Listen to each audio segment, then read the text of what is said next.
Gikumpirma sa labaw sa Local Civil Registrar kun LCR nga si Ninita Illevera nga sa tuig 2024 aduna na sila'y nahatag nga serbisyo alang sa mga lumad nga wala pa'y birth certificate isip ilhanan sa ilang pagkatao o identity. Wala pa usab nakabutar sa eleksyon gumikan sa kawalay ilhanan. Gani sa unang adlaw sa bulan sa Pebrero 156 ang nahatag sa taga Barangay Upper Labay o kanatong Pebrero 16 66 ang nahatag alang sa Barangay Tinagakan o 60 sa Barangay Labangal. Ang libre nga proseso sa late registration alang sa mga lumad nagpadayon gikan sa nasudnong programa nasuta sa implementasyon sa National ID System nga daghan ang tag-as nag edad apan wala gayud nakaproseso sa ilang kaugalingon nga birth certificate. Nagrehistro ta dire tong gitawag natong BRAP, no?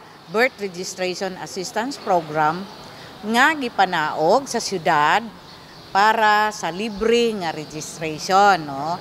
Agi og ayuda ni Mayor sa kinabuhi sa mga tao. Kaning opisina sa Local Civil Registrar muadto karon dito sa mga kada barangay sa pinakadulo, no?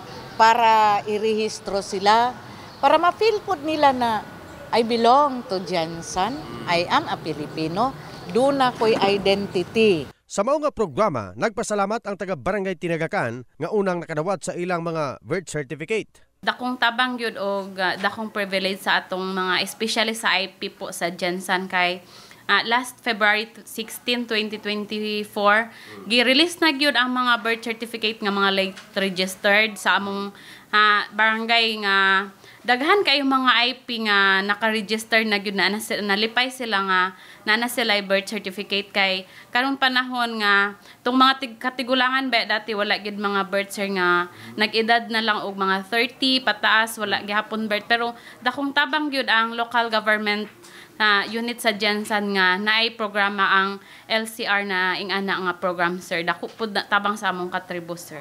Samtang, Pebrero 23, nag-release og birth certificates ang LCR sa mga taga Barangay Labangal. Mga nagpasalamat usab ang anak sa pinaka-labing unang IPMR sa syudad nga si Impal. Malipay mi kay tungod nagigitagaan yung priority ang mga IP sa Labangal lang. Udong uban nga barangay man naman dako gyud na nga tabang sa mo sa mga IPs or mga IPS sa Labangal, especially sa among tribong Blaan.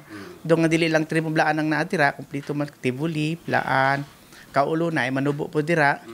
So pagkakataon na siguro nila nga hindi na sila magato sa LCR na may barangay doon na sila pag-process. So salamat jud sa inana nga priority or privilege para sa moa. In the heart of changing lives, kini si Brigadier Jason para sa Brigada News Jensen, Brigada News.